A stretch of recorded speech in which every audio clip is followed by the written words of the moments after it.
Un policía negro, en la silla eléctrica, pide ver a su perro. Su deseo sacude toda la injusticia. Capítulo 1. La última petición. El eco metálico de las llaves resonó en los pasillos de la prisión mientras el guardia arrastraba los pies hasta la celda de Samuel Méndez.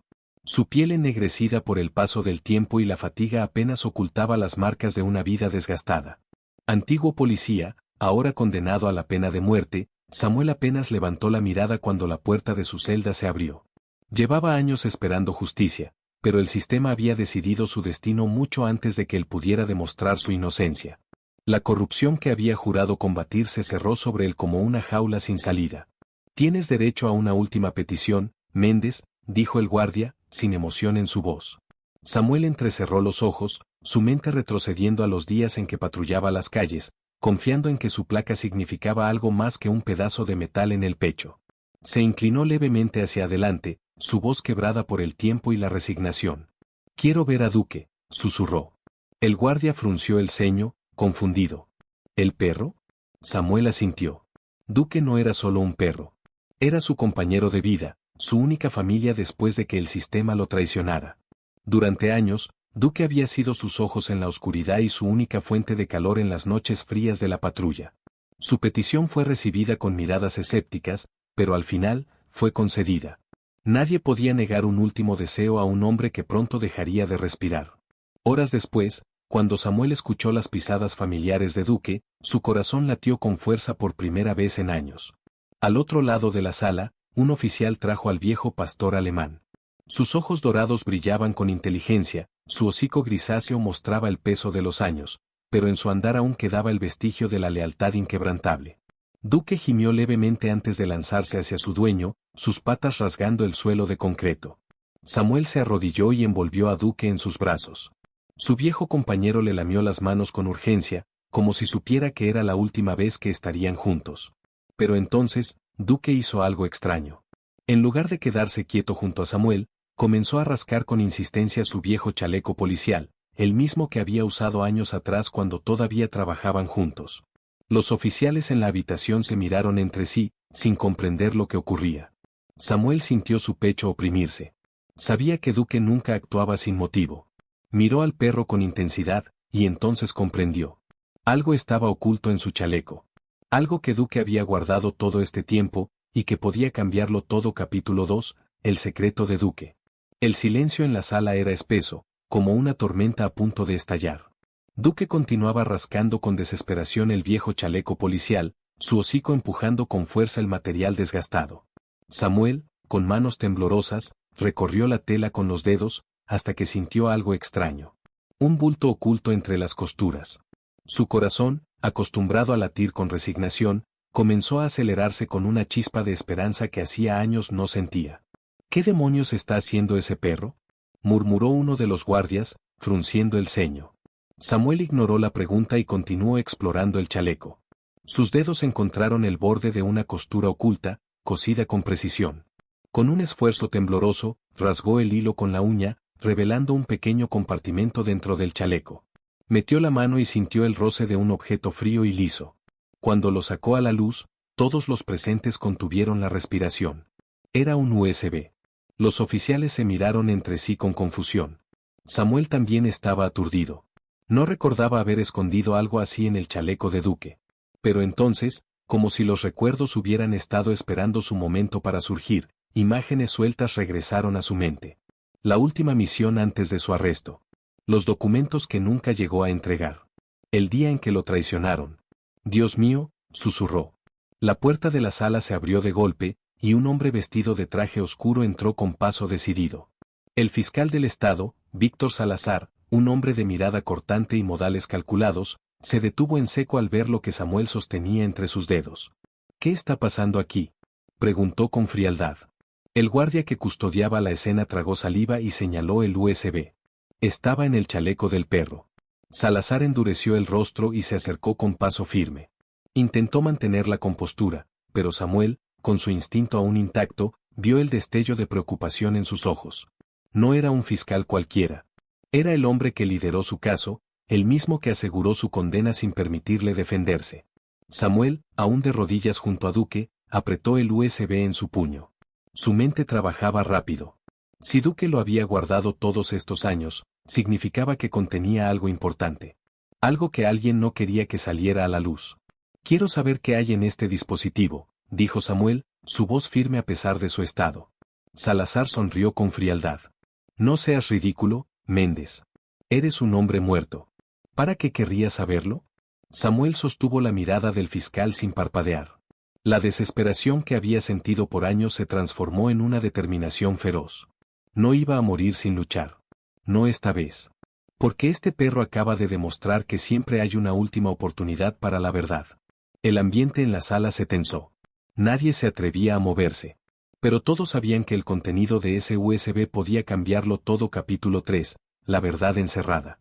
El silencio en la sala se rompió con un gruñido bajo de Duque.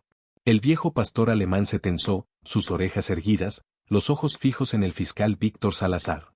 Samuel sintió el calor del cuerpo de su compañero junto a él y supo, en lo más profundo de su alma, que ese USB contenía la respuesta que había estado buscando durante años. Dame eso, Méndez, ordenó Salazar, extendiendo la mano con una falsa calma. Pero Samuel vio la sombra de nerviosismo en sus ojos. Samuel sonrió con ironía y negó con la cabeza. No tan rápido. Pasé los últimos 10 años esperando que alguien creyera en mi inocencia. Ahora tengo la prueba en mis manos, y no la soltaré. Uno de los guardias, un hombre de complexión robusta con una cicatriz en la mejilla, dio un paso adelante. Méndez, es mejor que entregues eso. No queremos problemas. ¿Problemas? Samuel dejó escapar una carcajada amarga. Están a punto de ejecutar a un hombre inocente. ¿Qué más problemas podría haber? El fiscal Salazar dio un paso más cerca. Esa información no tiene validez si proviene de un policía condenado. Nadie te escuchará. Samuel deslizó el USB en su puño cerrado y miró a los guardias. Sabía que dentro de esas paredes, la justicia era una ilusión. Si quería hacer pública la verdad, tenía que actuar rápido. Duque gimió y rascó el suelo con sus patas, como si comprendiera la urgencia de la situación. Samuel le acarició el lomo con un gesto de gratitud, luego levantó la mirada, directo a Salazar.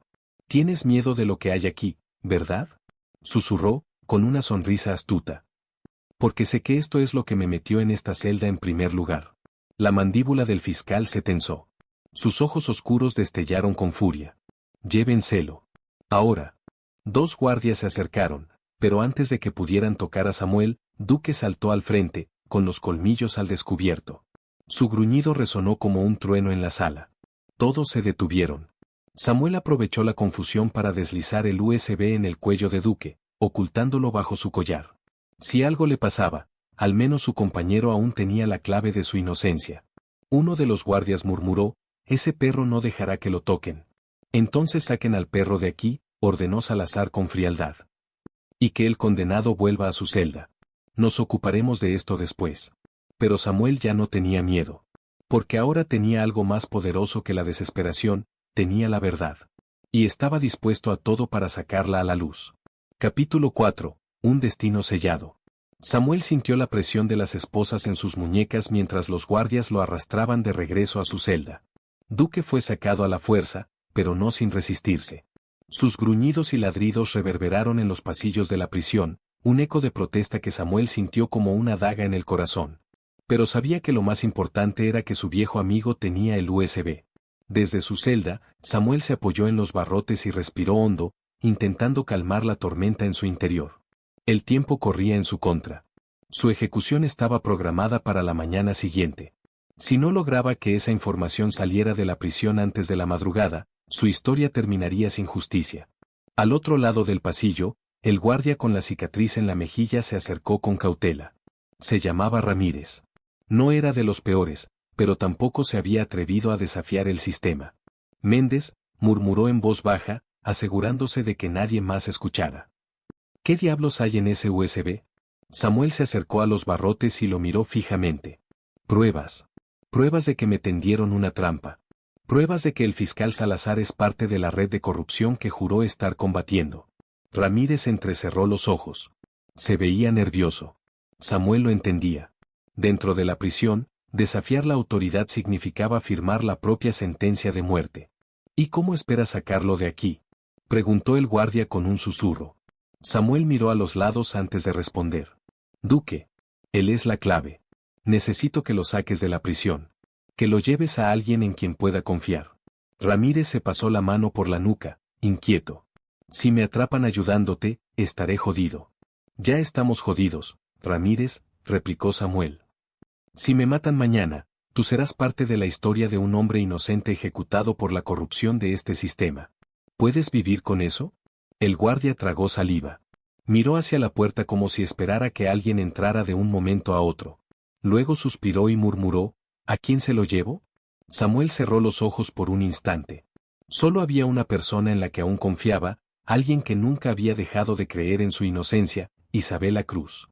Llévaselo a Isabela, susurró Samuel. Ella sabrá qué hacer. Ramírez asintió levemente y se alejó con pasos tensos. Samuel se dejó caer en el catre, cerrando los ojos. Por primera vez en años, sentía que la esperanza aún respiraba en su interior. Pero en las sombras, alguien más estaba escuchando. Y el tiempo se agotaba. Capítulo 5, la carrera contra el tiempo. Ramírez caminó por los pasillos de la prisión con las manos sudorosas y el corazón acelerado. Sabía que lo que estaba a punto de hacer podía costarle la vida o, en el mejor de los casos, su trabajo. Pero algo en la mirada de Samuel lo había tocado. No era la mirada de un hombre culpable, era la mirada de alguien que había soportado demasiado sin quebrarse. Llegó a la perrera de la prisión, donde Duque estaba encerrado, inquieto, con las orejas erguidas y el hocico pegado a la reja, como si supiera que algo estaba en juego. Ramírez se agachó frente a la jaula y miró al viejo pastor alemán a los ojos. «Escucha, amigo», susurró, sintiéndose ridículo por hablar con un perro. «Si tu dueño confía en ti, yo también lo haré. Vamos a sacarte de aquí». Con un rápido movimiento, sacó las llaves y abrió la jaula. Duque salió de un salto, meneando la cola con ansiedad. Ramírez lo tomó del collar, sintiendo bajo sus dedos el pequeño bulto donde Samuel había escondido el USB. El guardia miró a ambos lados del pasillo y, asegurándose de que nadie lo veía, salió con Duque a través de la puerta trasera del edificio, un acceso que solo el personal autorizado conocía. Se movió rápido, sintiendo el peso de la traición en cada paso. Al llegar a la salida del estacionamiento, vio a un empleado de mantenimiento encendiendo su motocicleta. «Oye, necesito que hagas una entrega por mí», dijo Ramírez con un tono firme, escondiendo su nerviosismo. El hombre lo miró con extrañeza. «¿Desde cuándo los guardias hacen entregas?». Ramírez sacó un billete doblado del bolsillo y lo deslizó en la mano del empleado. «Solo llévalo a esta dirección y dile a la mujer que su viejo amigo envía un mensaje». El trabajador miró el dinero y luego a Duque, quien esperaba impaciente. Finalmente, asintió. «Está bien, pero más te vale que no me metas en problemas». Ramírez vio cómo el hombre subía a la motocicleta con Duque a su lado. Mientras los veía alejarse, un escalofrío recorrió su espalda. Sabía que no había vuelta atrás. Dentro de la prisión, sin embargo, alguien ya había notado la ausencia del perro. Y no tardarían en darse cuenta de lo que estaba pasando. Capítulo 6. La huida de Duque. El rugido de la motocicleta se perdió en la oscuridad de la carretera mientras Duque se mantenía firme en la parte trasera, equilibrando su cuerpo con la agilidad de un perro entrenado.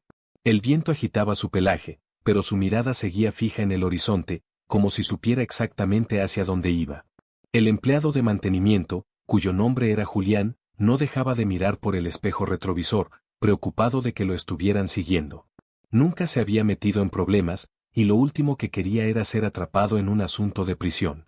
Sin embargo, algo en la urgencia del guardia Ramírez lo había convencido de que esto era más que un simple favor.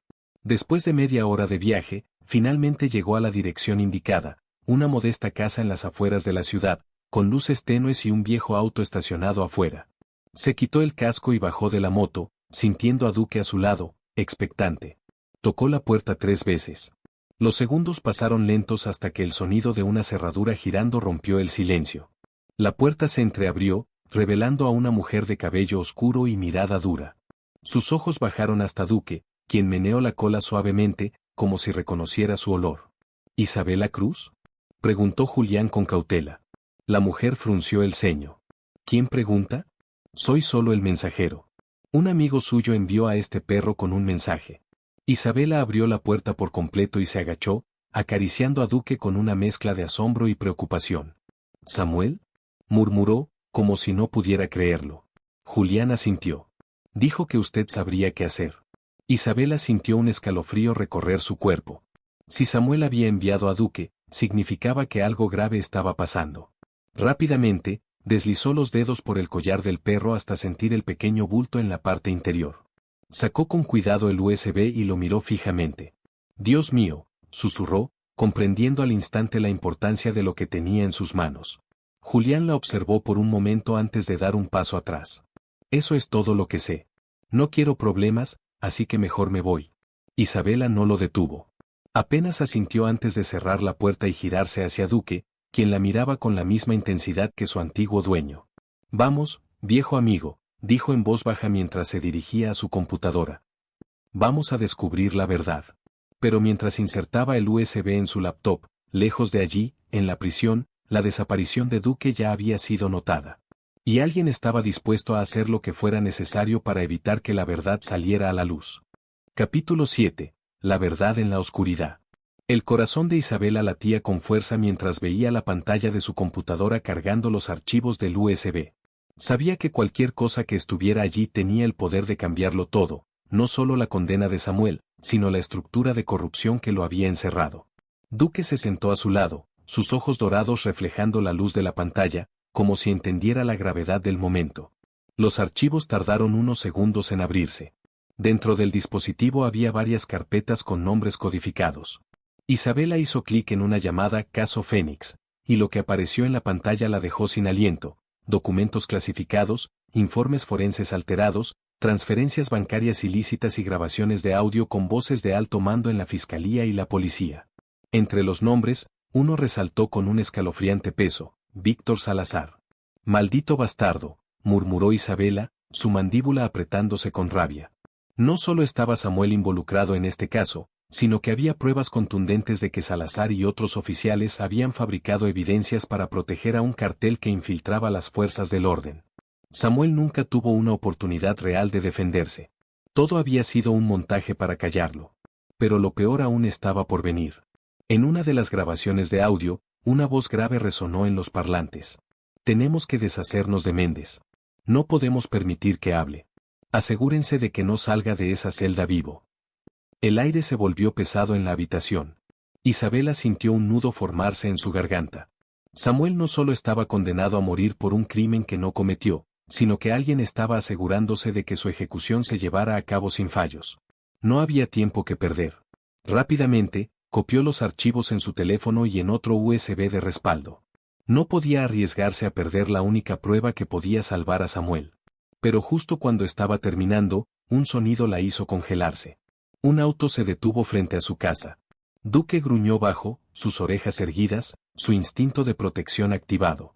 Isabela se asomó por la ventana y vio dos hombres de traje oscuro bajando de un vehículo negro sin placas. Uno de ellos sacó un arma de la cintura. «Ya vienen por mí». Isabela apagó la computadora, guardó el USB en su chaqueta y tomó una decisión: no podían atraparla ahí. Duque la miró expectante. «Vamos, compañero», susurró mientras tomaba una pistola oculta en un cajón. «Nos toca correr». Sin hacer ruido, abrió la puerta trasera de su casa y salió al callejón oscuro con Duque pegado a su lado. La cacería había comenzado. Y ahora, no solo la vida de Samuel estaba en juego. Capítulo 8. Perseguidos en la noche. El aire frío de la noche golpeó el rostro de Isabela mientras corría por el callejón, con Duque a su lado, moviéndose con la agilidad de un fantasma entre las sombras. Sabía que tenía segundos antes de que los hombres de Salazar se dieran cuenta de que no estaba en la casa. Su única ventaja era el factor sorpresa. Desde el otro lado de la calle, se escuchó un portazo seguido de una voz gruesa. «Revisen la casa. No puede estar lejos». Isabela apretó los dientes y aceleró el paso. Llevaba el USB escondido dentro del forro de su chaqueta, pero eso no serviría de nada si la atrapaban. Necesitaba llegar a alguien con poder suficiente para hacer públicas las pruebas antes de que la silenciaran. Duque, como si entendiera la urgencia del momento, no emitía sonido alguno, pero se mantenía alerta. Sus patas apenas hacían ruido contra el asfalto, y su respiración era medida. Años de entrenamiento junto a Samuel lo habían convertido en un perro más inteligente de lo que cualquier sicario podría imaginar.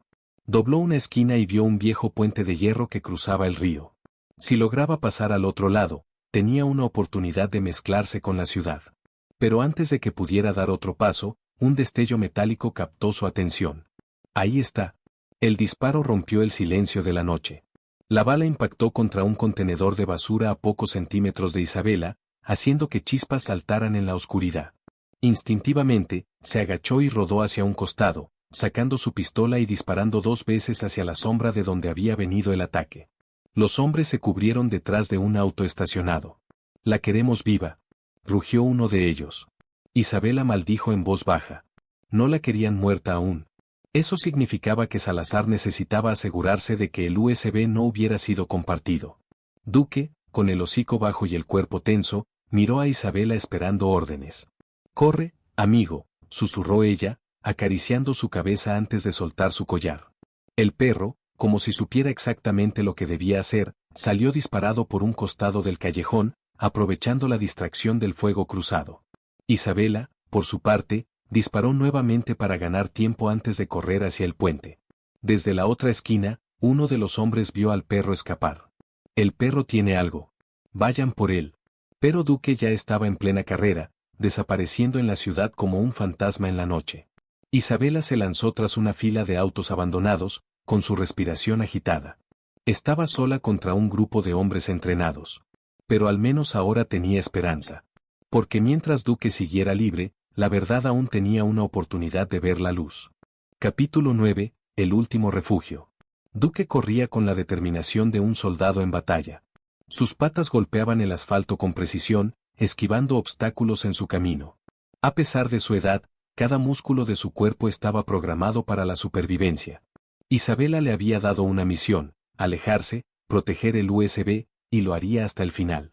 Mientras tanto, Isabela se movía a través de las calles estrechas de la ciudad, usando su conocimiento del terreno para despistar a sus perseguidores. Los hombres de Salazar estaban bien entrenados, pero ella no era una presa fácil. Su único objetivo ahora era contactar a alguien en quien confiara lo suficiente para difundir las pruebas. Se detuvo en un teléfono público y marcó con manos temblorosas. «Contesta, contesta», murmuró, con el corazón a punto de salirse del pecho. Después de unos segundos que parecieron eternos, una voz al otro lado respondió. «¿Isabela? ¿Qué demonios pasa? No hay tiempo para explicaciones, Miguel. Necesito verte ahora». Miguel Herrera era un periodista independiente, uno de los pocos que aún se atrevía a exponer la corrupción. Había trabajado en varios casos junto a Isabela en el pasado, y si alguien podía ayudarla, era él. «Nos vemos en el café de siempre», dijo Miguel. «Pero si estás en problemas, mejor que traigas pruebas». «Las tengo», susurró ella, «y por eso me están cazando». Miguel guardó silencio por un momento antes de responder con seriedad. «Entonces será mejor que te muevas rápido». Isabela colgó y miró a su alrededor. Sabía que no podía confiar en nadie más. Su única esperanza era llegar al café antes que sus perseguidores. Pero, en otro punto de la ciudad, Duque también estaba en peligro. 2 autos oscuros lo seguían de cerca, y los hombres dentro parecían desesperados por atraparlo. El viejo perro miró hacia un lado y vio una pequeña brecha entre 2 edificios. Sin pensarlo, giró bruscamente y se lanzó a través del callejón, desapareciendo en la oscuridad. Uno de los hombres golpeó el tablero del auto con furia. «Maldita sea». Duque ya no estaba. Y con él, la única prueba que podía salvar a Samuel Méndez. Capítulo 10. La hora de la verdad. Isabela llegó al café con el cuerpo tenso y la mirada alerta. Miguel ya la esperaba en una mesa en el rincón más discreto del lugar. Cuando la vio entrar, su expresión se endureció. «Dime que esto no es tan grave como suena». Isabela sacó el USB y lo colocó sobre la mesa. «Es peor». Miguel lo tomó con cuidado y lo insertó en su laptop. A medida que los archivos se abrían, su rostro se transformó. «Dios santo», susurró, desplazando los documentos con rapidez. «Si esto es real, no solo Samuel es inocente. Esto derrumba a medio sistema judicial». Isabela se inclinó hacia él, con el rostro sombrío. «Tenemos que hacerlo público antes de que me encuentren». Miguel asintió, tecleando con rapidez. «Voy a subirlo a todas las redes, contactaré a mis fuentes en la prensa. En cuestión de horas, esto estará por todas partes». Pero justo cuando estaba por presionar enviar, el sonido de un disparo rompió la tranquilidad del café. Los clientes gritaron y se tiraron al suelo. Isabela reaccionó al instante, sacando su arma y volteando hacia la entrada. 3 hombres entraron con pistolas en mano. «Entréguenlo ahora». rugió uno de ellos. Miguel miró a Isabela, con el dedo tembloroso sobre el teclado. Hazlo, susurró ella. Sin dudarlo, Miguel presionó enviar. Los hombres lo vieron y comprendieron que era demasiado tarde. El daño estaba hecho. Uno de ellos levantó su arma y apuntó a Miguel. No, susurró Isabela, pero el disparo fue instantáneo. Miguel cayó hacia atrás con la mirada fija en el techo, sin vida. Isabela no pensó. Apuntó y disparó, derribando a uno de los atacantes antes de lanzarse tras la barra del café. Todo se convirtió en caos. Pero la verdad ya estaba afuera. No podían detenerla. Capítulo 11. Justicia en movimiento. La ciudad despertó con un estallido de indignación. Las redes sociales estaban saturadas de publicaciones, videos y artículos denunciando la injusticia cometida contra Samuel Méndez. Los documentos filtrados en el USB no solo demostraban su inocencia, sino que también revelaban la extensa red de corrupción dentro del sistema judicial y policial. En cuestión de horas, periodistas de renombre analizaban los archivos en transmisiones en vivo, abogados exigían una revisión inmediata del caso, y miles de personas tomaban las calles en protestas exigiendo justicia. Liberen a Samuel Méndez. El clamor popular creció con una fuerza imparable. La presión llegó hasta la oficina del gobernador, quien, ante el temor de un escándalo mayor, ordenó una investigación urgente. La ejecución de Samuel fue suspendida de inmediato, y su caso, reabierto. Pero mientras el pueblo se levantaba en su defensa, los verdaderos responsables intentaban escapar. En una lujosa oficina en el centro de la ciudad, Víctor Salazar empacaba apresuradamente documentos en un maletín. Su rostro estaba pálido, sus manos temblaban. Se salió de control, murmuró con rabia mientras marcaba un número en su celular. Necesito salir del país. Ahora. Al otro lado de la línea, su contacto en migraciones le aseguró que tenía un vuelo privado listo. Pero Salazar sabía que el tiempo se agotaba. Afuera, patrullas policiales rodeaban el edificio. El fiscal intentó huir por la salida trasera, pero al abrir la puerta, se encontró con un grupo de agentes apuntándolo con sus armas. Víctor Salazar está bajo arresto, anunció un oficial. Todo lo que diga podrá ser usado en su contra. El hombre, acorralado, dejó caer su maletín. Sus días de poder habían terminado. Mientras tanto, en la prisión, Samuel aún no sabía nada. Permanecía sentado en su celda, mirando las grietas en la pared, preparándose para morir, cuando de repente, el guardia Ramírez apareció en la puerta. Méndez, jadeó, con una gran sonrisa. Lo logramos. Samuel lo miró con incredulidad. ¿Qué estás diciendo? Ramírez se acercó y deslizó la llave en la cerradura. La verdad salió a la luz. Salazar fue arrestado. La corte acaba de revocar tu sentencia. Eres libre. El viejo policía sintió que su corazón se detenía por un momento. No puede ser. Ramírez asintió, con los ojos brillantes.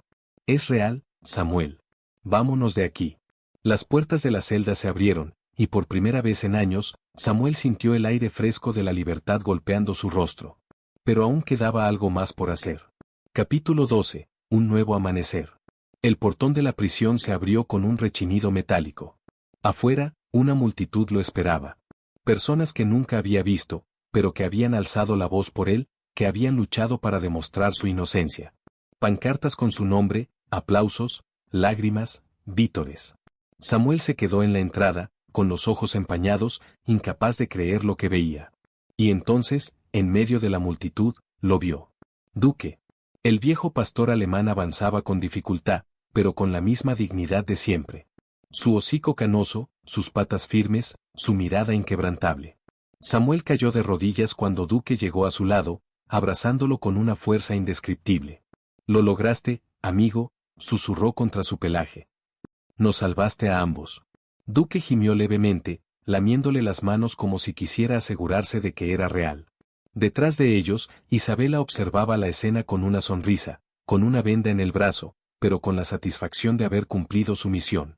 Se acercó a Samuel y le tendió la mano. Bienvenido de vuelta, oficial. Samuel la miró y luego miró a Duque. No soy oficial. Ya no más. Isabela arqueó una ceja. Entonces, ¿qué harás ahora? Samuel miró el cielo despejado, el sol iluminando su rostro después de años en la oscuridad. Voy a vivir. A su alrededor, la gente seguía vitoreando su nombre. pero él solo podía pensar en el futuro que tenía por delante. Un futuro que, gracias a Duque, aún existía. Fin.